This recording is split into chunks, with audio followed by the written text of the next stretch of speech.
Welcome back to Game 3 of Golden Guardians versus Team Liquid, where it's looking like a clean sweep is on the horizon for Team Liquid as they make their way towards another trophy and another Worlds appearance. As Golden Guardians, despite having the tools, I feel like, to win these games, have not managed to get themselves in position yet to do so.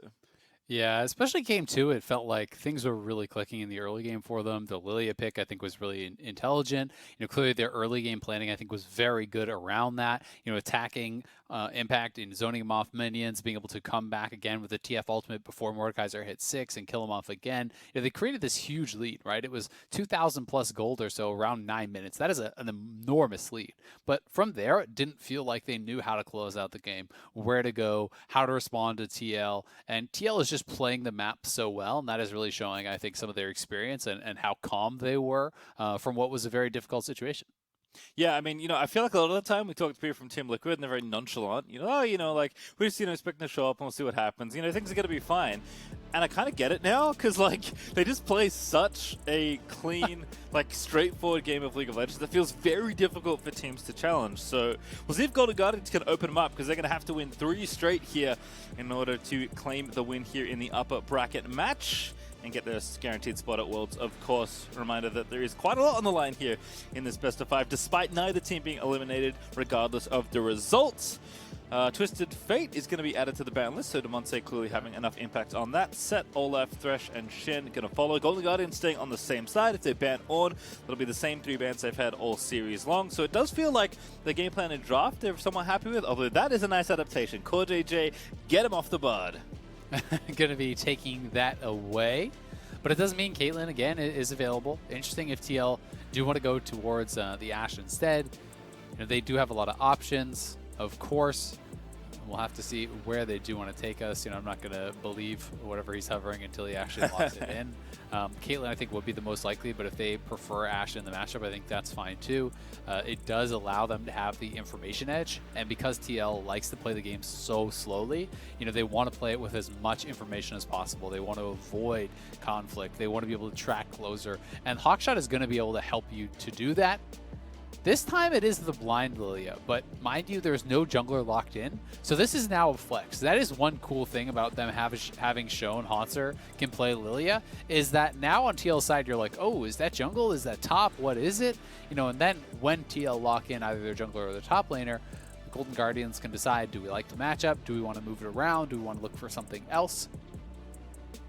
Also curious to see the Senna locked in here pretty early. Just we're talking a little bit about maybe they wanted Caitlyn and couldn't get it, but at least in this matchup they're happy to take Senna instead of Caitlyn. Although there is also, as we discussed, some chance of a flex, but pretty unlikely given how prominent Senna has been as a farming bot laner. Broxah though straight back to Lee Sin. I guess maybe Impact doesn't want to play the Mord matchup again. GP is open. Ornn's also open. That was one of the bans that Golden Guardians offered up for the first 2 games, and that will be the selection here for Team Liquid. Okay, so now we kind of find out, does Hauntzer want to play that into the Ornn? I do think that would be a fairly preferential matchup, but there is, of course, the risk that Ornn can then, lock you down and set up for potential Lee Sin gank. But TL have shown they're fine if Impact is falling behind, as long as he can stabilize the matchup, and Ornn is a really difficult to punish top laner. Especially you can build towards that Abyssal Mask very easily. That should keep you pretty comfortable against the Lillia if it is in fact going towards that top lane.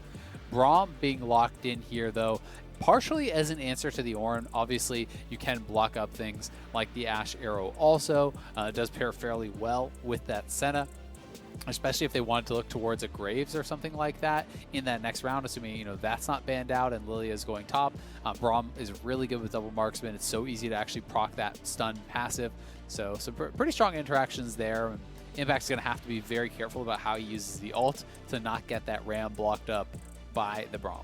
Yep, we'll see also where the rest of the bans go. Akali and Kayle both banned away. So now Team Liquid are thinking, okay, what wants to maybe play into this on, right? There's Jax, Camille, potentially something like Fiora. Kayle is something he's shown as well, I believe. So Hauntzer has a lot of options to counterpick this tank. Even though Ornn is so effective, Impact is so good on this champion.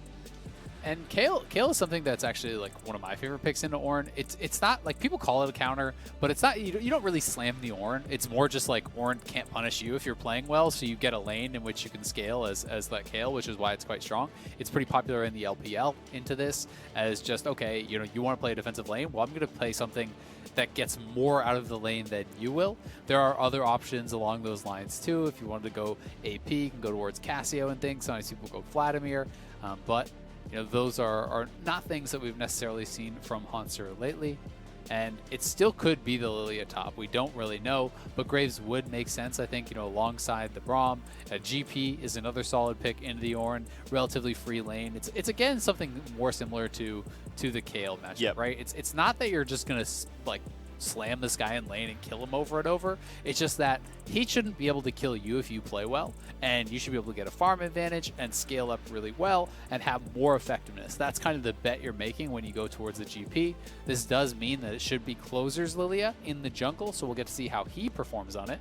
Yeah, also, one of the nice things about Lillia is that she's one of the rare AP junglers that actually exists, so opens up a few more options, like Hauntzer being fine taking GP here. Still plenty of room for Damonte to do whatever he wants to do, so he is the one, as we can tell, that he's going to get counterpick here, but CoreJJ going to have to show a different support because Bard got banned. LeBlanc's already locked in for Jensen, pretty good blind pick there, and Morgana, maybe, is going to be the lock in here.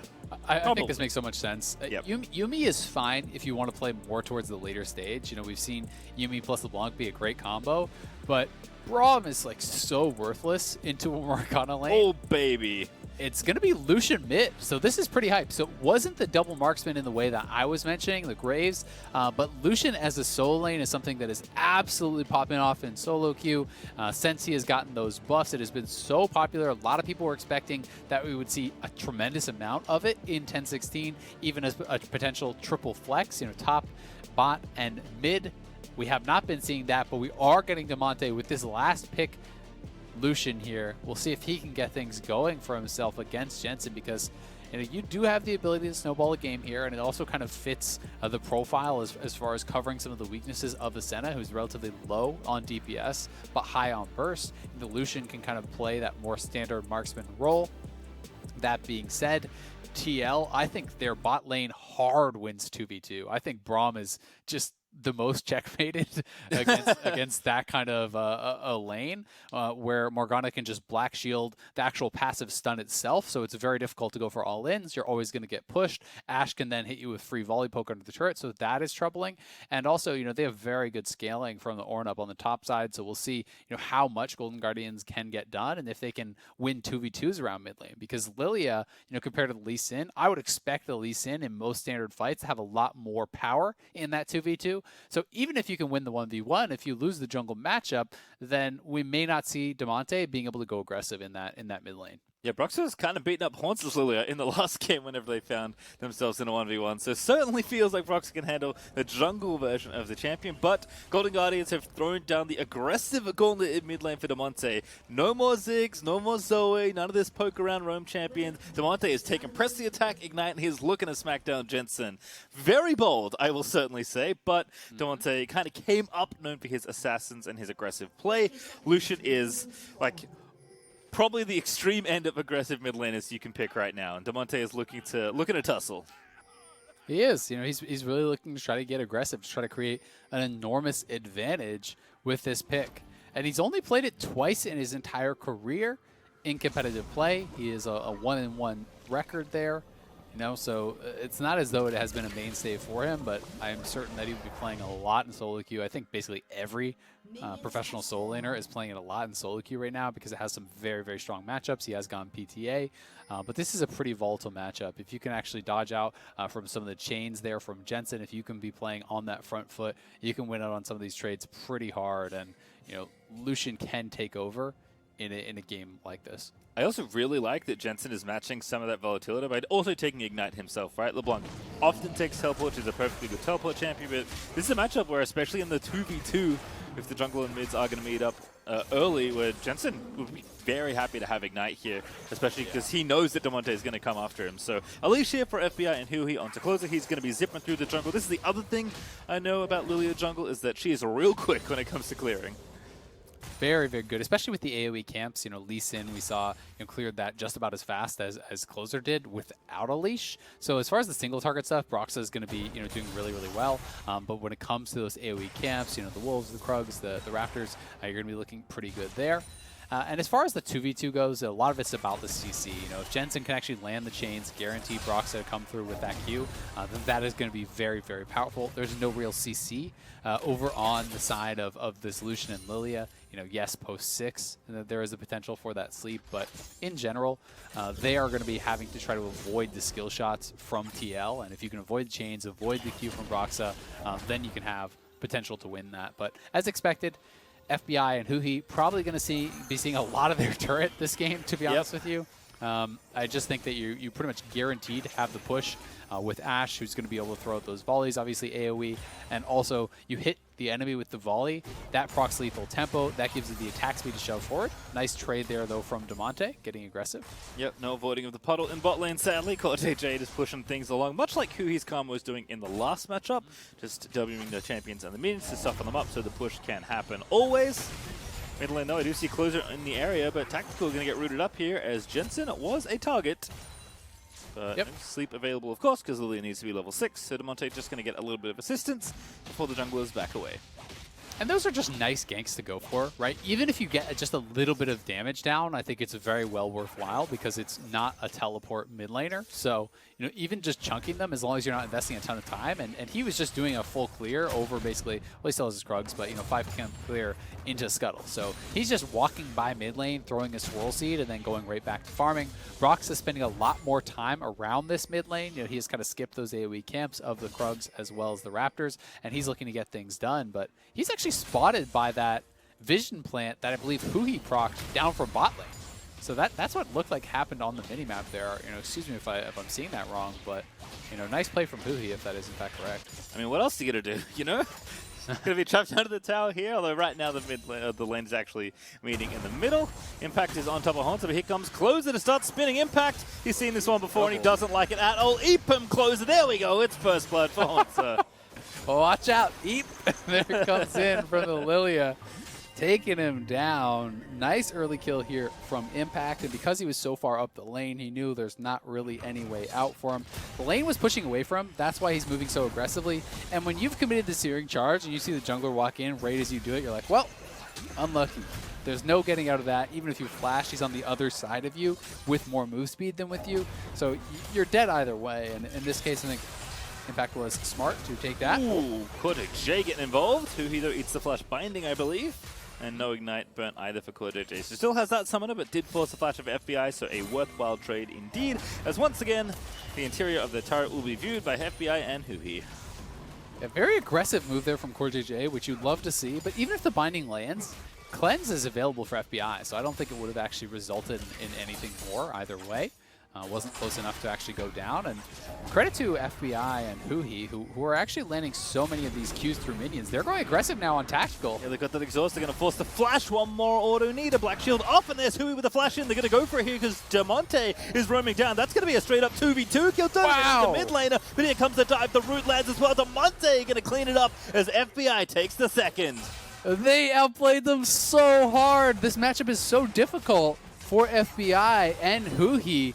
And they're not only able to withstand that, they're actually able to find the way in to get that kill. And the Black Shield timing there came out from CoreJJ, but huhi just waited it out and then procced the passive after the Black Shield expired. And because CoreJJ had actually flashed offensively, he couldn't get out as Closer arrived. So incredibly well done. 2,000 gold lead at 6 minutes. Last time they had that at 9. This time it's even better in the early game, so we'll see if Golden Guardians can hold on to this lead and continue pushing it forward. Yep, going to have to certainly start the snowball rolling, but it is packed up nice at this point in the game. Extremely well played in the 2v2. As we'll see if there's any more action happening. Also great roam from Damonte. Don't always expect the Lucian to be roaming down there, but certainly had the timing there at 1v1, and also is keeping even in CS despite getting out of there. He's got a cull now, so he's going to be farming up nicely in the mid lane. Closer now level 6 is going to start grouping up with huhi. This is one of the things we haven't seen as much from huhi, is the ability to get out of the lane and roam, which has been tricky given how often they've been pushed in. But at least getting some time out in the area to see if anyone is in a silly place that he can pick off. Yep, I mean, this is his second melee support game. The Alistar one, they were kind of relentlessly pushed in. They couldn't find the all-in. This time on the Braum, I thought it was even less likely that they could find an all-in.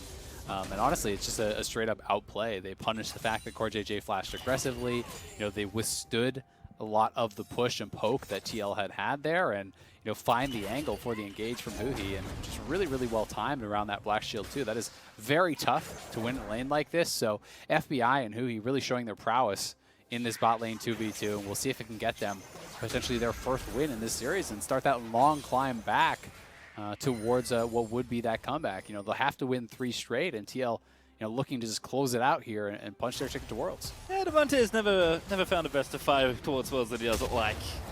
As he's going to go ahead and push down this wave. Doesn't have the blue buff, by the way, because Closer actually going to go ahead and take it, which, you know, you can certainly see makes sense. Has the Runic Echoes already finished from the Stalker's Blade, so going to be some nice damage. Are expecting Leandru somewhere in this build, likely as the second item, but where Lillia goes after that is really up to the Lillia player. So we'll see what jungle Lillia has here for Closure, as we did see a pretty aggressive build from Hauntzer in the last game.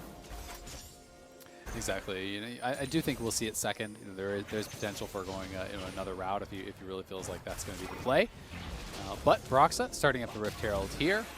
I think with Impact kind of walking over there, they're at least going to check, and they will spot that he is on it, clear out some of this vision, very likely. But Jensen has made the move over. They're looking for the engage. Ooh, Flash still clips him, and here's Jensen. Double dash in, ready with the chains. Go to sleep, LeBlanc, don't ignite me. No one else follow up. Ah, Broxah just takes him down. Very clean work from Team Liquid. Really nicely done. The move just happened a lot faster from Jensen, who had the push. Damonte wasn't roaming over, so Closer and Hauntzer should have just backed it up. You know, there's no reason that they need to challenge. Oh, not all in. Tactical has got no flash. He's about to get stunned up again. GP ulti's going to seal it as huhi. Going to grab the World Reserve kill, but the follow-up is there. The W lands. No flash for CoreJJ, but the Black Shield is real nice as huhi taking up a few too many tower hits, but he has the stopwatch. No binding here for CoreJJ. So he's going to stay alive as Golden Guardians dual lane gets yet another 2v2 kill. And seeing as there was no Black Shield until after that play, that tells me that they forced out the Black Shield prior to that, right? That they traded aggressively, got the Black Shield to be used by CoreJJ, and then killed them during that window when it was down. So, again, really nice stuff here from this Golden Guardians bottom lane. This is the bottom lane that really showed up against TSM and made them look silly in a lot of those 2v2s. And now, FBI and huhi in Game 3 here really coming alive and showing they can do it against TL as well. Jensen trading here as Closer is ready in the mid lane. The E is going to try and tag Jensen, but with Flash and ulti and W likely up, very tough to pin down Jensen, even if the Swell Seed lands. Hauntzer, though, getting some mileage here in the 1v1. Big farm lead here for Impact, but Hauntzer is going to get the barrel kill. Flashes in, needs a little bit more. Oh, and that's enough. Hauntzer just with the style sit and watches the kill happen. Oh, he's got the Trial by Fire passive on him. He knew he had the kill, and he's got the BM recall. Taking a seat on the barrel and watching him burn down. Impact falls for the second time this game, but it is TL, still keeping it close, mind you. 6 minutes, 2,000 gold lead. It's less than that now. Don't kick me, bro. Oh, Broxah with a nice Q follow-up as well. Hauntzer still trying to get his way out of there, but the oranges aren't available, so the shutdown is there for Broxah, who sweeps in with the Warrior. And he's actually going to freeze this, probably, for Impact. So they may lose Dragon on that bottom side, but as funny as it is, Hauntzer might actually get behind off of getting a solo kill because he couldn't push out the wave. So now he's going to lose an entire wave of experience and gold. And Impact is going to end up quite a bit ahead off of the farm. And if he can maintain this freeze longer than that, it gets even worse. So we will see what Impact does decide to do here, and if he's going to be able to extend a good farm advantage off of that nice kill from Broxah. Hauntzer's completed his Trinity Force, though, so he's holding the freeze. He's going pretty naked on this item build, but pretty powerful. But as you mentioned, Impact is going to make life very challenging. At least Closer was able to finish off the Drake, so Golden Guardians, despite not having the pushing bot lane, do at least get the first Dragon. But the sacrifice for Hauntzer's lane, we'll see if it's worth it. I imagine Closer's going to come and try and fix the situation in just a moment. But for now, Hauntzer just has to chill out. And he should be able to push it out. You know, it's not as though he's doing bad in the lane now. He's still doing great. You know, they got those 2 kills. But he did lose 2 full waves of minions off of that freeze, right? And had Broxah not shown up at that time, he would have been able to reset it and lose nothing. You know, plus he would have been having minions being denied from his opponent. We'll see if the chain can land. Nice sidestep. Yep, Damonte with the smooth moves as Broxah looking to land a skill shots of his own. Broxah says, "This is how it's done, buddy." But no follow-up there. it's just always interesting, like how big of a difference those little swing plays can make in top lane, you know, because instead of the wave pushing to you and denying minions from your opponent, you now lost those 2 waves where Impact probably would have lost 1. So it's like that difference of you having 2 waves denied from you instead of them having 1 denied from them, that's 18 minions, right? Like that's a tremendous difference off of 1 play, and that, to me, I think illustrates pretty well the power of the freeze. Yeah, people tell me top lane's playing League of Legends. I think it's actually like a sim management game. There's like lots of little things you have to keep track of because the city falls down real quick if you don't get them under control. But still good play overall in the top side. Curious to see what Hauntzer can do, especially I imagine the gold loot's not that bad with GP having extra money. Solo kill time with a bit of assistance from FBI. Damonte almost opens up the mid lane, but Jensen will be forced to flash and go back to base. Didn't quite have the angle there on the culling, and FBI not able to land the ultimate as Jensen did flash away, but good aggressive move there from Damonte. You got to see him keep going at his opponent, and that's kind of what you're signing up for when you look for this style of champion. So you want to see him continuing to play, continuing to go aggressively in there. Broxah just going to show up and drop the Rift Herald. He just wants to cash in on plates before that does fall down. No Bard on the side of Golden Guardians, so cannot deny this. But at least for Golden Guardians, that's just the money on Lee Sin, which is not as though that's worthless, but it's so much better to see it go over to the jungler than on that mid laner. I've seen this movie a couple times now, and there's the flash from Tactical. Yeah, at least it's going to be forced to use the Summoner, but good moves to make sure CoreJJ was here in time to ensure any follow-up. Still, I like that FBI and huhi are just trying to take advantage of what windows they have in the 2v2. Ooh, that almost looked like it was heading straight for Tactical's feet. Is CoreJJ going to be the next target? That was just a really good vision play, it looked like, from Golden Guardians. I'm assuming that TL thought huhi was roaming, so CoreJJ went to match. And now Closer is behind him. Oh, get put to sleep. Oh, good slap. Flashes in for the Q. Tactical going to be the target next, and he's got no black shield, no flash, and absolutely no hope of getting out. As it is going to be the double kill there for Lillia, but a big dive in top lane. Hauntzer is deleted by Broxah and Impact.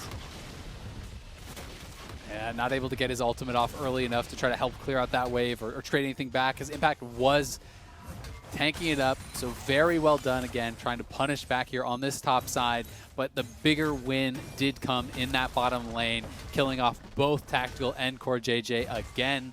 0 and 5 bot lane here fairly early on for TL. They are getting punished for what feels like really the first time in this series. And despite the fact that Tactical did have some fancy feet, some really nice sidesteps, you cannot sidestep those auto attacks once you don't have the flash. No way out of that. And looks like FBI is actually altering his build a little as well. It's got a Phage right now, so that looks like a Black Cleaver second here for the Senna. This is one of the nice things about Senna. She's like got a lot of good utility, lots of different builds. Also, sometimes she does stuff like this, although Closer deserves a lot of credit here as well. He does, and he's kind of just wrapping around. They saw CoreJJ walking up into Fog, so they kind of know where he's going to be. Q flash there from Closer. Nice sidestep on the W, though. Avoiding that was Tactical. But there's just no way out of that from the situation he was in with no flash available. Then up here on this top side, right over the wall onto Hauntzer. Hauntzer would have just had to immediately drop his ulti, I think, to have any chance before. You know, that even kind of came through on the ultimate redirect. But perhaps as the clone is going to block that up. Yep, that's the clone.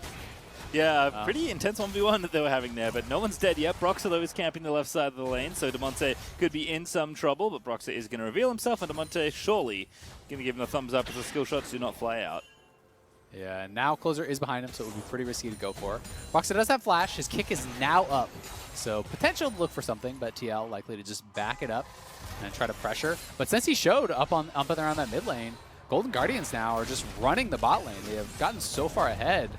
With these kills, they are just in a position of power. They're constantly threatening the all-in. They step forward, TL steps back, and they're going to be able to take down this tower here. Golden Guardians bottom lane really on fire. Oh my god, look at that gold difference. That's 2,000 almost. Yeah, that's pretty ridiculous for FBI versus Tacticals. They will get the first tower as a result. Ooh, Jensen finds Damonte sleeping in the shopping center, and he is going to get that kill. Maybe saw a sale he liked. Caught with the shopping, unfortunately. We have swords on sale. Has an Essence Reaver. Not worth it, definitely.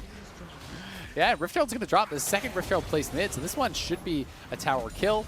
Post plates. I did not see gold pop there. I don't know if anyone got the local gold. I know that with the Rift Herald, you are guaranteed to get turret plate gold if you do drop that as jungler. I'm actually not certain if you get local gold just from the turret plate, or rather post-turret plates, just from having that Rift Herald down, but it didn't look like anyone got that. Either way, Golden Guardians still up over 2,000 gold. But at the very least for TL, they have made this gold lead somewhat stagnate, because remember, it was 2,000 gold at what was it, 6 minutes this game? Yep. And it hasn't actually extended really from there. So, TL doing a good job of trying to minimize loss, of attacking up towards that top lane and not allowing Hauntzer to just snowball the game, because Hauntzer was in a position where you would think, 10 minutes ago, if you actually checked in, you would assume that the CS would be reversed, that he would be up 30 or 40, given that he got those early kills. Yep, certainly been playing weak side GP though this game and doing well despite the conditions he has put in. We've talked at length about TL, being so good at minimizing losses and just keeping games close and scaling up, but we should just talk about the fact that Golden Guardians, they have a similar lead that they did last game. They have the tools to be proactive, as you see huhi try and jump in there on the tactical. It is more just a matter of Golden Guardians just taking the opportunities afforded to them and being a bit more aggressive with them, especially with this kind of draft. If you are not getting in there with your Ignite Lucian and this many damage dealers, something's amiss with what you're trying to do in this game. And kind of to what Mark said on the desk, where Golden Guardians often indexed early and then couldn't convert late, there is a worry of that happening here, but I do like this look from Damonte. He's trying to go for the 1v1. Broxah's here as well. The kick is going to convert very nicely, but the center shield is going to save him. FBI at least going to get the trade, but Broxah finds kill number 4. They do get that kill right over on FBI, so pretty well done to come in with the support. They did get the flash off of Broxah and a trade kill, so overall not bad, honestly, for Golden Guardians. They're up on the 2 dragons. It is going to be that Infernal Soul coming out this game, which I think would be pretty good for their composition. I also do really like the Black Cleaver buy here from FBI, and I like the fact that alongside that Black Cleaver from the Senna, that Lucian is not going towards Black Cleaver in the mid lane. Doubling up on that, becomes fairly redundant. It's not as though you can get, doubled up on the stacks. So they stack to the same amount and then do not go further past that, no matter how many Black Cleavers you have. So he's going to be shredding armor for Lucian as well as the GP. And that is going to be, I think, a pretty nice setup. Plus, it always just feels good having some solid amount of CDR on the Senna, and Black Cleaver is a great way to grab it. Yeah, for sure. Like you said, kind of like the old double AP of yore, where you split the utility items between the 2 marksmen. Damonte is more of the DPS marks, but he's going to be building more that way. FBI going to be more on the utility side, so he's building a little bit more that way. Dragon in 2 minutes, though, so not quite there just yet, but certainly setting up for that next objective as Golden Guardians look to snowball for the soul. Yep, and the item completions are much more in the favor of Golden Guardians than they have been in the last couple of games. In the last couple of games, it was all TL members that had like their 2 items coming through for the 3rd dragon fight. Because really, it has felt like, for the most part, the big fight is around 3 dragons. In this series, these 2 teams are playing, relatively towards that kind of snowball towards soul style. TL loves to stack up dragons in general, and oftentimes, if they're playing the kind of scaling compositions, they will just sit back and give up the first 2 and then try to challenge here, as they're going to do in this game. So we'll see how they're going to be able to perform in this 3rd dragon fight, because I do think the Golden Guardians are going to be able to put themselves in a strong position to win the game if they can grab Soul Point this early. Yeah, I mean, granted, FPI's items are a bit cheaper, but he's the full item ahead of Tactical right now, so he is extremely strong for this upcoming engagement, as Dragon's going to spawn in a minute's time. Hauntzer also building up towards his own Essence Reaver, but double upgraded on items. Impact plus all the assistance Broxah has offered has made things tricky. Jensen does not get himself swirl-seated, and now going to dive in onto Damonte. Sleep is going to happen, though. Jensen maybe a little too ambitious, but CoreJJ is rotating in, and Closer, unfortunately, going to burn the ulti for not much else. Yep, with multiple members coming over there from TL to reinforce, they could not actually engage forward into that. So getting that ultimate off of Lillia, pretty nice. And TL is going to be able to get the first move on push from mid lane. 30 seconds until this dragon fight. He also burned the Unbreakable, so here comes Impact's ultimate. Who are we going to burn the ulti? I think he knows he's dead. The Senna Shield's going to try and keep him alive for a little while longer, but no luck, as the shutdown is going to go over to Tactical. So TL 5v4 now around this next dragon. Yeah, Golden Guardians just really trying to force it prior to the dragon starting. Now Damonte got a face check here. He could be in trouble. Yep, there's the combo. Ooh, Brox is here as well. Jensen's going to dive in. Damonte with a decent calling, but Jensen just going to flash on his face and take him out and pop the emote for good measure. And TL, just like that, the threat of Soul is pretty much gone, right? Now it's going to be pushed back very late, so you're not really sweating about it at all anymore. Given that they are taking the third dragon here around 22 minutes, the earliest possible, you're looking at 32, 34, based on how long the dragons do sit up. And TL is going to have plenty of time for the Ornn items to come through, for multiple items to be completed here by Tactical. Jensen should have a death cap by then, so that they're going to be looking really, really comfortable. And I just think that Golden Guardians kind of overstepped. It felt like they're really trying to force a pick or a fight, prior to the dragon. And I think that they could have just set up for the dragon and taken a fight there, because they have a good gold lead and they have a massive advantage as far as the marksman role right now. You have Exhaust on Braum, who's going to be pretty difficult for Jensen to get much done. So I just felt like they weren't playing with confidence. Like they could just take a straight up fight at the dragon and probably win it. Yeah, it feels like, overreaching in spots they don't need to. Perhaps misreading the game set somewhat, whatever it is. Golden Guardians, they're in a tough situation, right? Down 0-2, they know they have to win every single game in front of them, but the pressure is even higher when you don't have any games left to give away. Team Liquid, we know, are always going to be the stoic, stalwart side, as Damonte is going to catch this wave, and Golden Guardians just going to have to wait a long time for that soul to reappear on the Rift. So if the game is slowing down, that is double thumbs up for Team Liquid. They love it when the game is played at their pace. Yeah, that's really kind of where their comfort zone is. And Golden Guardians has been great at getting leads the last 2 games, but hasn't been very good at extending it. Hasn't been always sure where to go or when to fight. These types of things, they are often getting preyed on in the side lanes, as we're seeing, Broxah do a good job finding kills on this Lee Sin. To his credit, we saw when Hauntzer got a massive advantage on the Lillia, it was Broxah getting great picks on him in those side lanes, and then this game, being able to make it happen again. FBI trying to get very aggressive, which I like to see, but he's forced to flash away thanks to the ulti out of Impact.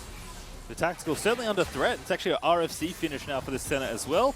FBI is going to heal up by spamming a couple Qs out, but no summoners now for FBI around the next engagement. No flash, no cleanse, makes you very vulnerable to a kick flash there from Broxah. A little bit of an awkward spot here for huhi. Should be able to hop back to his team. Golden Guardians just saying, all right, we're going to group up, and they're going to try to use some of the poke here in their composition. Lillia is actually fairly good at sieging, just poking away with those swirl seeds, but they're going pretty far forward. Impact is very tanky, but not tanky enough. He's almost dead, but somehow he lives through every single bit of kit in the Golden Guardians lineup. And they keep their tower as well. Jensen was also topside, just in case he was needed, but he's going to go straight back to pushing those towers. The Golden Guardians starting to feel like a little bit of desperation in this mid-game. Wanted to try to get something done. I don't think they feel comfortable sending anyone to match the LeBlanc right now.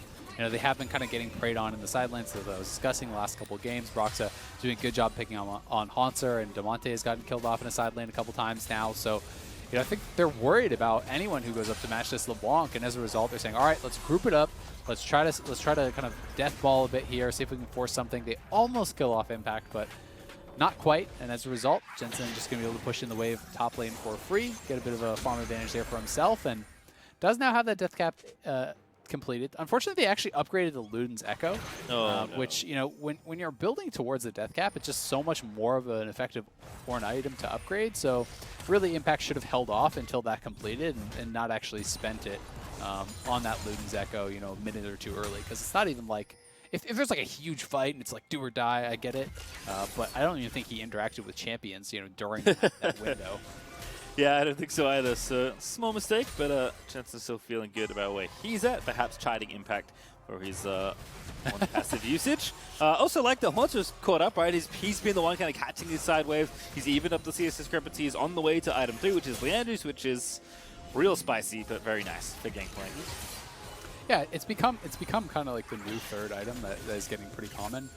It's very popular because of the interaction with the ultimate. The slow applied by the ultimate is getting you the extra burn on Leandry's. Obviously, it's fairly easy to stack up to 10% there with the ultimate ticks as well as barrel chains too. So it does make for like a super powerful ultimate, and just the madness passive even is going to help your physical damage. I like that Leandry's has perhaps changed its tagline from sometimes people buy this to Leandry's good on everything, because it's the list of champions that want to build this item just seems to keep increasing. FBI though going to pop the mist to try and get huhi in range. CoreJJ is the target.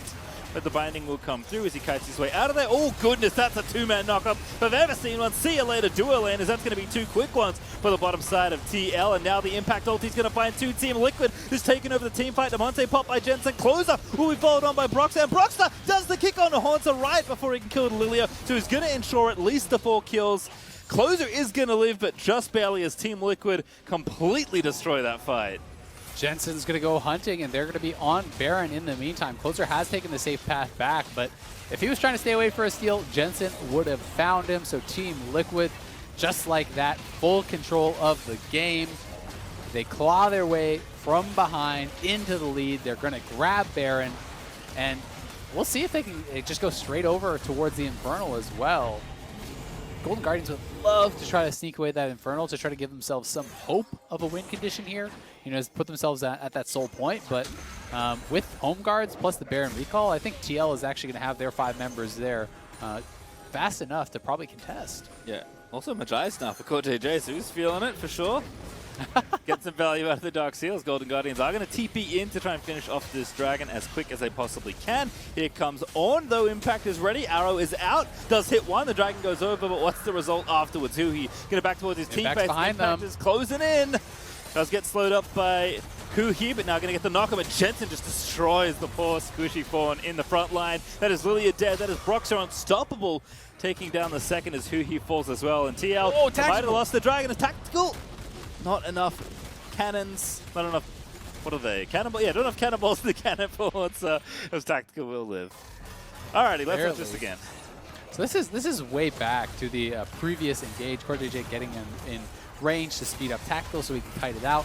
And then watch Tactical sneak the Ash Arrow around the edge to kill off FBI. He landed the stun on him, bending the bullet around that Braum, which meant the Senna ultimate didn't even complete casting. He goes down immediately. Broxah getting behind Hauntzer, kicking him in. Beautifully done. Broxah has had a strong series for TL, and then because they got those kills over by the Dragon Pit, the push is on.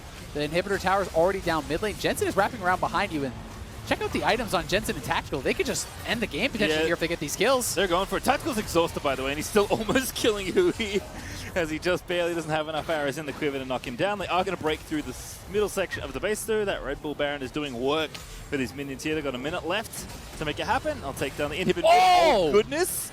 That was unreal for Jensen. That was the ulti, to be perfectly clear, but almost takes out 3 with 1 activation of his W, or ultimated W.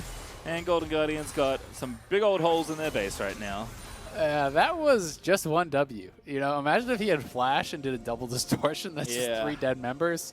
I mean, check out all the magic resist over on Golden Guardians, because it's not a lot. You know, it's a couple pairs of boots, and that's it. So with how strong Jensen is, you know, one combo is instant death for really anyone. Hauntzer, Damonte, FBI, you know, any of those guys, if they just get WQR'd with a double Q, they're just dead. Now Hauntzer caught out here. This has happened a lot this series. He is going down. Yeah, I mean, he wants his farm. He's going to try and get it, but he pays the price. As 3 people do gank him successfully. Jensen also getting the minions guided up towards this top tier 2. That'll be going pretty quickly. Jensen actually just playing back. Baron buff range, as you can tell, very long to empower that cannon, so Jensen doesn't even need to hang out beside the tower. They're going to break this bottom side as well, as it's a 5v4 still, even though it is technically a 4v4 right now in the base. Not really one that Golden Guardians fancy trying to get in on, because they're still down 7,000 gold. Yep, and Jensen, with all that AP, he's going to kill off that top lane tower. A couple autos, won't take him long, and then the 3rd inhibitor is actually exposed. You know, while we saw that kill on the bottom side, Jensen almost killed Damonte off on the top side. He lived with 5–10% health maybe, and it's triple inhib for TL, and they are now a hair's breadth away from securing their world spot and from sweeping Golden Guardians. Yeah, from 9th back towards and potentially back for another LCS trophy. Team Liquid looking so clean in this series as they look to take down the final touches of the Golden Guardians base. That Nexus Tower is looking unhealthy, and Golden Guardians probably going to have to make their stand fairly soon, but Close is getting chunked out as Jensen is just putting his body on the line for these picks. As Impact going to redirect the ulti and barely miss Damonte. FBI trying to fend them off here. They're going to go after Tactical, is looking a bit low. Impact also in the front side is going to get rooted up, and the CC will continue. Impact is going to get locked up. He's searing charges away, but it's not enough. There's a knock up there as they're going to find 2. Not bad for Golden Guardians, but it just seems too late. But at least they keep Team Liquid out of the base. They do prevent the game from ending, so well done for them there. And they have some decent wave clears, so potentially they can hang on a little bit here. But when TL does respawn, it's going to be difficult, and they're going to respawn prior to that next Infernal coming up. Golden Guardians, I feel like you basically just have to all in and pray you somehow get that Infernal Soul, but you know, maybe those hang back and try to give up the next dragon and say, maybe we can just wave clear it out and wait for those inhibitors to respawn. Because as you can see in the inhibitor timers in that bottom right, it's going to be quite a few minutes before they do go down. Here's the replay around these Nexus turrets. Tactical takes a turret shot. Damonte stepping forward with the culling, roasting him up, and then Hauntzer just drops the ultimate on his head. They don't have quite enough damage to actually burst him down, as Broxah came in with the safeguard trying to protect him, but Impact is getting focus fired. CoreJJ gets caught by that Braum ultimate from huhi, allowing them to clean up a quick 2 kills. And good snipe actually from Closer to set up huhi there with the ulti. Lillia's really sweet champion to watch. Probably very unfun to play against. But unfortunately for Golden Guardians, going to need a lot more. And again, there are no second chances left for Golden Guardians. They must win this game and the rest if they want to stay in contention for that guaranteed slot at Worlds. They're going to lose this dragon, but I think this was a foregone conclusion. Golden Guardians going to play for something different. So, I mean, I respect this call. I think it's tough, though, because I don't, like, it makes sense, right? You know, if you go out and TL make you waste time, then you have 3 waves of inhibitors, you know, already down and so many super minions coming in. But if you give up Baron, I just feel like it's just 100% pretty much over, because 6 super minions coming into your base at a time with a Baron buff, you just don't even have the wave clear to deal with that, plus the enemy champions, and that's kind of the problem. So Golden Guardians are going to have to try to wait back in their base. When TL comes in, I feel like you almost have to engage immediately and try to kill him off really, really quick, and that's your only hope. Otherwise, TL will just corral in all these super minions, and Golden Guardians won't even be able to wave clear them out. Yeah, Jensen's already getting the first pair escorted in with that Baron buff. And it takes 3 champions to keep them away from the Nexus Tower, but they do so successfully. They also only have 1 Nexus Tower left. It is regenerating quite quickly. There's one of the benefits of those towers, but again, there's not much left for Golden Guardians to defend, so they're likely going to look now for some sort of engage, but the swell speed just short there of TL. Yeah, now it's the 3 waves in the base at the same time. This is where it gets impossible, where TL just has to stand there and wait, and the Nexus turret's already dead just to the minions. Now the Nexus is open. Here they go. It is opened up. The fight is going to begin, but Impact with the ulti ready to go. Doesn't connect. Actually, Damonte's chasing down Jensen, almost able to get that kill, but Closer has to kite things out. Impact is tanking everybody up, but Damonte, he's trying to save his team. CoreJJ low. Broxah now going to get stunned up and shut down as Golden Guardians. They're actually going to hold here. They're going to keep their base alive as they take down Impact as well. Damonte popping off. It is Tanner time in the base. As he goes forward, he pushes back Jensen. He almost takes down Tactical. Got so much damage out in what was essentially functioning like a 1v3 back there.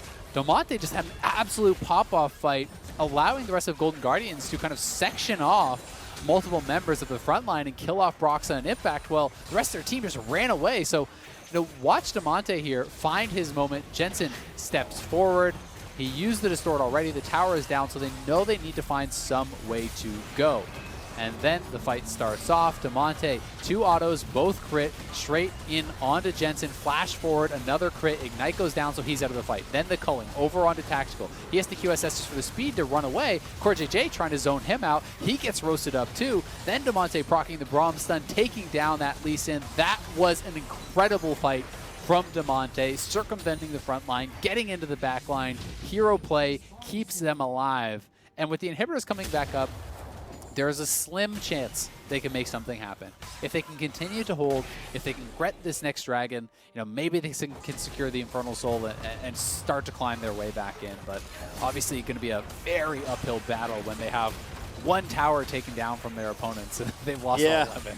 I mean, they weren't supposed to not lose the game there, so again, really nice work from Golden Guardians with Damonte being the big hero to keep this game alive. Top inhibitors respawn, so at least there is a very fragile layer of protection around the Nexus, which has no towers now in front of it. But the game is still going, and that's what Golden Guardian's looking for. I've got 5 ultis up. I'm expecting Golden Guardian to pull the trigger pretty quickly. Impact, though, going to go in first. Damonte kiting back, but Impact going to be the target. He's going to get stunned up. The CC chains are pretty long here, but there's the Senna ulti to protect who he's forced to flash out. But Impact, here comes the closer. Perhaps the ulti is good, knocks up 2, but Tactical going to get rooted as Broxah going to try and make something happen. Damonte don't want a killing spree. He's taken out CoreJJ, but they lost closer in the process, as it's jungler v jungler violence. Tactical's got to be close because he's fairly low here. You know, a couple auto attacks he could go down, a barrel he could go down. And TL sticking around with low health bars. They're trying to keep the pressure on. They want to knock down these inhibitors once more, but Damonte and FBI, full health. Hauntzer out here too. Impact's very low, and now huhi has healed back up. So we'll see if they try to go in here. Yeah, almost a guarantee there. huhi, the only frontlaner they really have, so the kill for the clone. Broxah actually doing a nice job being a distraction here, forcing Hauntzer to go ahead and address these other waves, and he will threaten an inhib. He's actually pretty strong right now on the Lee Sin, so Hauntzer's going to kick him out of the map. 40 seconds till the soul is up again for Golden Guardians. They maybe have some space to push this out and find some central control of the map, but despite 2 separate pushes into the base with no towers at all for Golden Guardians, they are holding on to this game. They're playing it really well, and so much credit deserved by Damonte, I think, in that one major fight. And then again, the whole squad playing well to push TL back. But the problem is, you know, even if you go out to contest this, you don't know where Jensen's going to be. Jensen could actually just run it straight down into your base. He could just knock down the inhibitor really, really quick. So again, Golden Guardians are saying, all right, we're just going to give this one up. But I guess my concern with this is if you're not going to go now, when are you going to go, right? Because the inhibitor towers are never coming back. The Nexus towers are never coming back. And now TL is at soul point. You have given that one over freely. So maybe the call is contest at the Baron. But, you know, you've got to have some sort of game plan on when you're going to leave your base. Because no matter how many times you defend the base, like, you got to get out on the map and get some forward movement, because if the minion waves aren't in your favor, you never get anything afterwards. Yeah, I mean, they haven't lost yet, but I think with Elder Dragon / Soul / Baron, it's going to be a lot trickier for Golden Guardians to hold off the assault that will be incoming. 57 seconds now to the Baron is spawning. Hauntzer has 4 items, FBI has 4 items, Damonte has approaching 5, but they certainly have the gold to get it done. It's just everything else not looking so good, and I don't know if they have really enough resources to push far enough to even get to the Baron, but they might just have to run past the mini wave and cross their fingers, because again, there aren't that many good avenues right now. Tactical, he'll be fine, but it is scary to just let yourself be potentially slept. Well, CoreJJ is behind him, so you could always black shield that. That's true.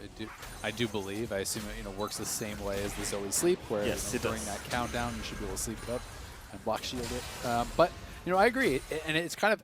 It's so scary for Golden Guardians, and I understand never wanting to leave your base because you know they could just backdoor you. But at the same time, if you never leave the base, you'll never win the game. So you've got to make a call at some point to play to win, right? And playing to win in this case means moving outside of the base, looking for an objective, looking for some sort of true win condition. You can't just sit back forever. We'll see, though. If they can get a pick in the side lane, like if Damonte could kill LeBlanc here, right? Then maybe you have a way to kind of more confidently move forward, but that would take a mistake, I think, from Jensen. Certainly would. Hauntzer also trying to get some barrels going. Impact again, going to be the recipient of some CC, but none of the stuns land, so they can't continue the chain. Golden Guardians are setting things up. Hauntzer is trying to get these barrels into some very sneaky spots, but huhi is going to be assaulted now as Impact going to get it going. Good. Glacial Fissure actually prevents, no, just barely misses the chance on Impact to get the ulti back around, but the dive is happening in for Closer. He's trying to sleep the rest of the team. Jensen going unstoppables. Golden Guardians still fighting it out here, but FBI ate so much damage as Broxah dives in to try and finish it up, but Jensen, he's found himself to double it. Impact is low. Hauntzer is so strong, but he's going to fall as he can't dive 1v4 for the rest of TL. So now it's the 2 marksmen only. Look at their health bars. FBI left alone as FBI, he's low, but he's going to get dove up by Jensen. I think that's going to be it as FBI, he's got to cut it out. He gets the kill, but it's not enough. The ace and the game will go to Team Liquid, despite all the effort Golden Guardians put in, but they have nothing, no one left to defend with now, as Team Liquid are going to finish off the series 3-0, book that final upper bracket appearance with FlyQuest, book that ticket to Worlds, and look to take another trophy once again, as Golden Guardians will fall to Team Liquid. Such a good turn there in the final moments from TL. It looks like Damonte just might be able to make it happen again, as TL had so many low health bars. But the turn from TL was fantastic. Impact, getting the knock up onto the Lucian, so low health bars be damned. They're able to get in there, finish them off, and close this one out. Golden Guardians made him work for it in these games, some strong early games, but TL very poised, very controlled, turning in a 3-0 in convincing fashion. Yeah, I mean, at the end of the day, it does feel like Team Liquid is the #1 seed. They're a very controlled team that makes very few mistakes, and it's kind of the series we got here at the end of it all, even though Golden Guardians showed a lot of promise in situations that did demonstrate that, hey, we're a very threatening team. If they clean up just a couple things, maybe have a little bit more confidence in themselves and playing their game plan, series could certainly look very different. So remember, Golden Guardians are not out of it just yet. Team Liquid will join FlyQuest now as the second of 3 teams to go to Worlds to represent North America, but there is still one space left open, and Golden Guardians get a lower bracket run to try and do just that. Yeah, it'll be exciting. See who's going to be able to battle back. And we have 4 teams now in that lower bracket. Golden Guardians joining alongside EG, C9, TSM.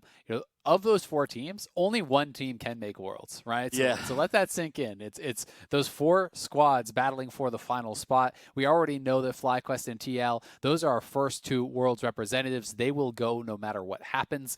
Whoever loses, even if they lose the next series, they're going to be guaranteed top 3 still. So it's going to be this huge battle now, in the coming weeks to find out who that final team is going to be to make it up into that top 3. And then ultimately, who is going to be the team to take the LCS Summer title here in what has been a very hotly contested season. Yeah, we have, again, Team Liquid now moving towards contention. They are recent 4-time winners, but did not finish well at all in spring. And then, of course, look a lot better now. FlyQuest, who made finals last spring, potentially could take their first title ever as an organization. And then the other 4 teams fighting for that final spot, and, of course, their own shot at the title as well. The fact that TSM and C9 might fight for the final world spot is pretty spicy. But, of course, EG and Golden Guardians still have more than enough left, especially if we get some rematches here, because it would be very fun to see potentially Golden Guardians play TSM again. Yeah, I mean, as far as I know, I don't think C9 has ever actually missed a Worlds. That is correct. So that is a pretty big deal for them there, right? If they want to actually be able to continue that run, then they're going to be able to get back past all these teams, right? Past Golden Guardians, EG, TSM, whoever comes out from the other side of the bracket match, they're going to have to be able to face off against them. They're going to have to win their first match. So a long road ahead of those lower bracket teams if they want to climb their way back up to fight against the likes of TL and FlyQuest, who are sitting pretty in the upper bracket. All right, well, that is the series done. But after the break, Tigris is going to be sitting down with the Broxah to hear more about that win, so don't go too far.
Surprise! It's us again. We are having some technical difficulties setting up that interview, so of course when that's ready, we'll throw that over. But welcome back to the LCS, where Team Liquid just took down, hey, don't jinx it, took down GG 3-0 as you're setting up the Broxah interview for the time being. My question, though, is that I think a fun thing to kind of discuss at this juncture is, based on what we've seen already, who are we favoring in that Fly versus TL matchup? Like, would the Fly of yesterday beat the TL of today, or would the TL of today beat FlyQuest? I think TL has got to be favored right now. Sure. I think that the level of consistency that they're bringing to the table, you know, as much as some people will be quick to criticize like how slowly they play the game, they're on a 16-1 run now since early summer, right? They're just not really losing. To be fair, that one loss was to FlyQuest, so that does kind of bode a little bit well for FlyQuest, and I think that FlyQuest is a strong team.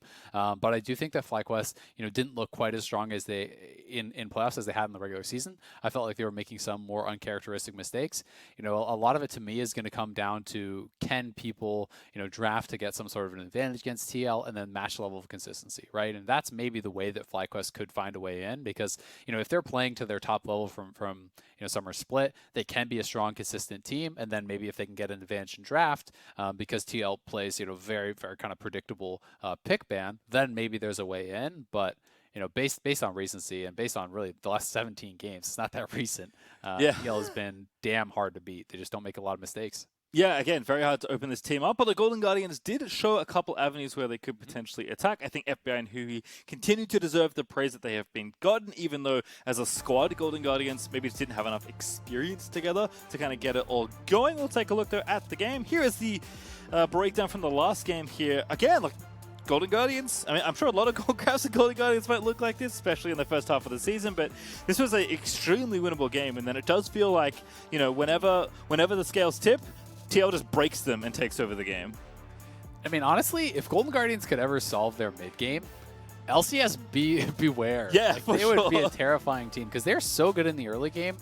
A 2,000 gold lead at 6 minutes, that should just be game over against a lot of squads. But Golden Guardians struggles in the mid game. TL, I think, excels in the mid game. They played the map very intelligently. I think Broxah is deserving of so much credit, especially in games 2 and 3, finding, you know, a lot of picks in the side lanes on the solo laners, you know, picking off Hauntzer multiple times, both on the GP and the Lillia, killing off Damonte's Lucian. And every time he does that, he is buying time, right? And whether it is, you know, him just being so intelligent around vision, or Golden Guardians not being able to do a good enough job tracking where their opponents are, you know, maybe a little bit of column A, a little bit of column B. But TL is just really good at withstanding those disadvantages and holding it even until they can kind of outplay on the map.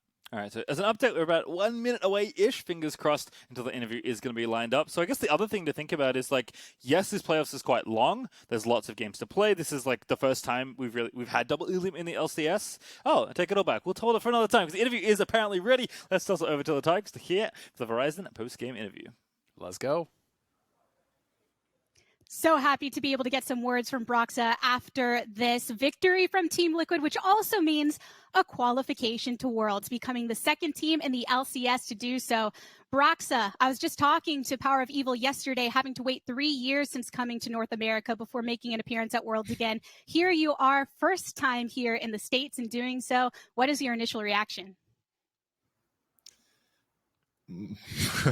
I feel like more than anything right now, it's just a big relief to me. Even after that game 3, I was so scared of us actually throwing in the end, because we were not very quick at closing the game out. And then once it was done, I was just like, oh, yes, we actually made it. We actually qualified for Worlds. And for me, my time in North America obviously has been a bit of a roller coaster, a bit bumpy, especially in spring. But the fact that we still have managed to come back and really show up during the summer split now, even qualifying for Worlds, obviously means a lot to me. I'm really happy. You mentioned that things got a little shaky there towards the end, but I don't want to take away from the overall level of preparation that Team Liquid seemed to have going into this matchup. And having heard from Jensen prior, he didn't seem too scared of this against Golden Guardians. So what were you doing to prepare for this, considering that Closer was trying to make plays early, especially in game 1, and then you were just shutting it down and making sure to focus on objective control as a response? I've been in a similar situation a lot of times before, going into a game where I wouldn't say we were expected to win, because Golden Guardians did look strong against TSM, but we were expected to have the upper hand. And most of all for me, coming into this match, I was just focusing on the mental game, the mindset going into the game, making sure that we don't underestimate Golden Guardians, making sure that I don't underestimate Closer, because they looked really good in their previous game. They actually looked really strong throughout the split as well. And I was confident in us. I am still confident in us, obviously, because I think we're a really good team. Most of all, as long as we didn't lose the battle to ourselves, as long as we came in with a good mental state and we were not too overconfident, I figured we would have a pretty good chance of winning, and that's kind of what happened. We played slow, even when we made some early game mistakes. We just made sure we didn't get frustrated. We just kept sticking to our game plan, kept playing the game the way we wanted to, and eventually we just played really well as a team and managed to close every game out. And that cohesion as a team has shown so much, the growth throughout the entirety of this season. And interestingly enough, now you're going to be facing against FlyQuest, who have also qualified. And prior to that match, Solo was saying in an interview that they would have preferred to face off against Team Liquid compared to Cloud9. How do you think that you're going to fare going into this matchup, especially considering the control that Santorin has been having over the early game? Well, I guess I could go the same route, saying that it's going to be really easy against FlyQuest and we're easily going to 3-0 them, but I'm going to go a bit of a different path and say that FlyQuest has been playing really well. Santorin has been a really, really good jungler. He was the number one jungler throughout the regular split in my book, with how consistent he has been playing. He has played really amazing, and I'm really looking forward to playing against Santorin. Santorin is a good friend of mine, and playing this Danish jungle matchup is always really exciting. Obviously, with FlyQuest just now taking down C9, it's going to be a really, really hyped match, and I'm very much looking forward to it. We need to play at our best, so it's not going to end well for sure. And as you said, you're able to take a big sigh of relief after qualifying for Worlds, but you do have a potential championship on your hand. And one of the greatest things about Team Liquid is the fact that you are all able to diagnose so directly what it is you want to work on. I'm curious if there are any things in particular that you're focusing on to prepare, not just for the championship, but to get you all as a team in Worlds contention.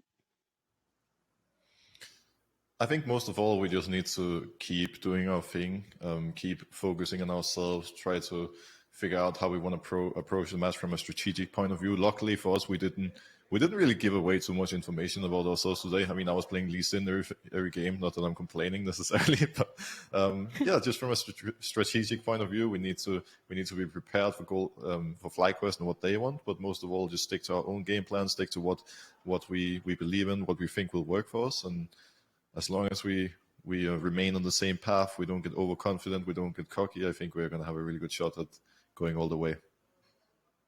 The only thing that you gave away is that Team Liquid are real good. Broxah, I know you have a lot to celebrate. Thank you for stopping by.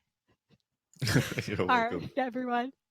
Golden Guardians were hoping to completely kill off the dreams of Team Liquid to move on in the winner's bracket, but instead the same has been done to them. We're going to go ahead and break down this series soon enough. On the opposite side of this break, stay tuned.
Welcome back to the LCS. We are continuing our way through playoffs, and because of that, Team Liquid have now been crowned the most recent qualifying team for Worlds from the LCS. And hey, it was a 3-0 from them. They made sure to prove that they were first seed, and while things got rocky there in the end, Kobe, I think they definitely showed their strength.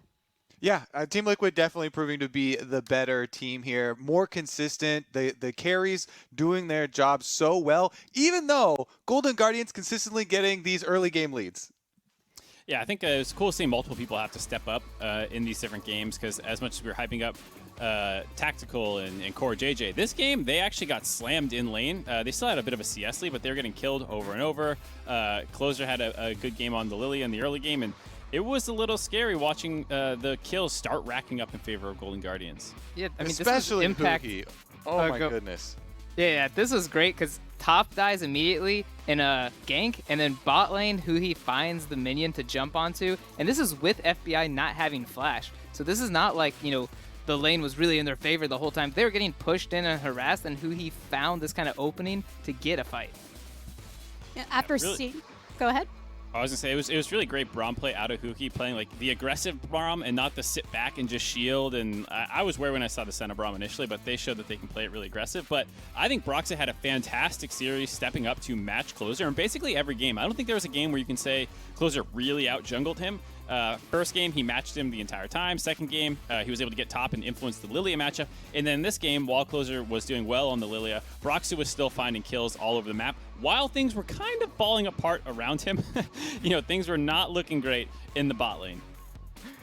I think that's something key to point out, right? When we're looking at a lot of the top teams and saying that they don't always know what to do when portions of the map get behind. But here, clearly, probably the fact that Broxah was able to make things happen when GG was trying to rely on the prowess that they have in the bot lane. Yeah, so it wasn't just Golden Guardians is running away with the game. We saw like the top kill and the bot kill, but during all of this happening, Broxah is still taking objectives in the top side. He gets the Herald, and they find the kill on Gangplank that, you know, he finished Trinity Force, I think, at 11 minutes. So being able to like kind of get those ganks is really important. Like he was maybe behind in tempo at certain points because Lillia is very fast, but he was always finding opportunities on the other side of the map. I think that... The other thing I would say is that Jensen in mid lane did a lot of work as well, playing into the Lucian with Ignite. There are multiple times where he's able to find Damonte, get key kills on him, and turn into a beast for the team as well. Damonte having a bit of a struggle bus moment in that game against Jensen. And if you're looking at Team Liquid from the first half of the game to the second, they really managed to turn it around. So, Mark, how much of that was just contingent upon kind of a switch in the mid game here where we saw Team Liquid showing their team fight potential?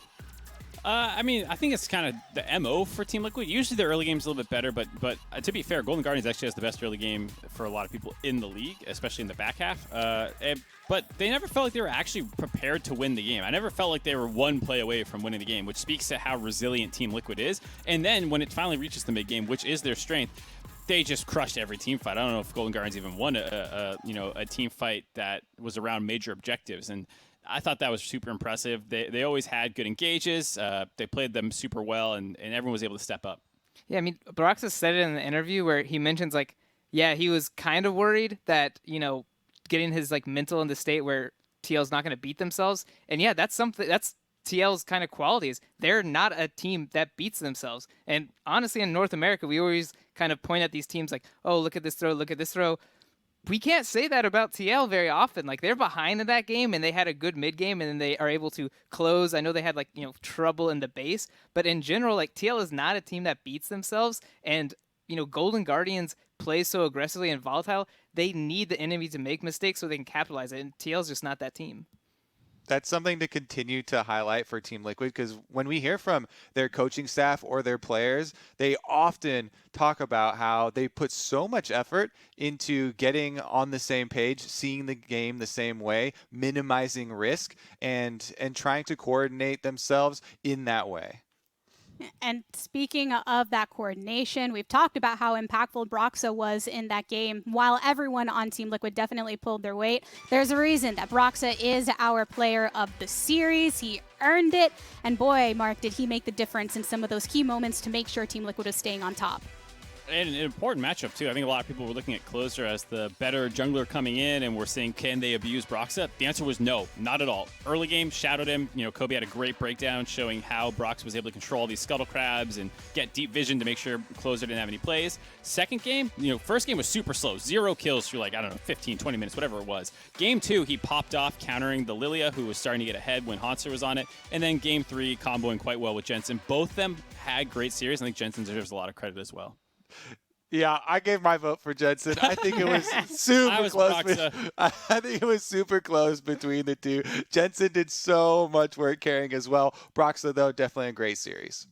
Yeah, and we've talked so much about the fact that Broxah can make those plays, but even when he's not, he's still getting things accomplished across the map. But these were only 2 series so far that we have had for this week. We do have more to come. So let's go ahead and pull up that bracket. We see that Team Liquid does promote to the next match. They're going to face off against FlyQuest for a ticket to the Summer Finals now that both have secured their world qualification. Golden Guardians, meanwhile, they're going to return the first on Sunday to face off in a rematch in the lower bracket. TSM versus GG once again.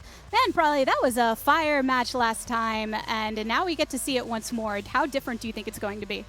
Yeah, I don't know. I might be worried. I mean, Team Liquid is a really hard opponent, so I don't really fault Golden Guardians too much. But we did kind of see their inconsistent drafts come out a bit more, their like lack of ability to really snowball every game. So now that TSM knows, cool, Golden Guardians is going to focus mid, and they're going to probably play Kate Morgana blind bot, I hope TSM has prepared kind of countermeasures to that. So I think this next rematch might actually go the full 5 games, so I'm kind of excited to see both teams' adaptation. I mean, not to mention that we don't even know who's starting at support quite yet. I will find out, true. you know, I think a little bit later, but I think that's by tomorrow night after the We do know, Mark. TSM tweeted, the better player. So it might be Biofrost or Treat still, because they didn't tell us who the better player is. Who knows? I mean, yeah, that rematch is going to be so spicy. You know that TSM have a lot to prove, and they've just been hoping for the rematch with Golden Guardians to get their chance to do it. But also looking ahead, now Cloud9 is in what is basically the gauntlet that got shoved into playoffs format, and they're in the lower bracket trying to make their miracle run, which is honestly, you know, a place that we normally associate with Cloud9, even though this year kind of shattered all of our previous expectations with them dominating in spring. Now they are with, you know, the backs against the walls. You have to win every series if you want to make it. You've heard about Right where they playoff. want to be. Yeah, this is according to script, I think. They purposely lost that game. I won't say that they threw, but they did it on purpose just so they could bring the gauntlet back when Riot wouldn't let them. And they wanted to cozy up where they know, where they belong, where they've succeeded in the past. Guess you can't go ahead and knock them for that. But we will have that match and many others coming for the rest of the week. And if you do want to continue your league action here today, we do have Academy semifinals continuing after we sign off. And that's going to be CLG Academy versus C9 Academy. As far as the LCS goes, that's going to do it for us here on the broadcast. On behalf of the casters and the entire remote broadcast crew, thank you so much for tuning in. Until next time, good morning, afternoon, evening, and good night. What a day!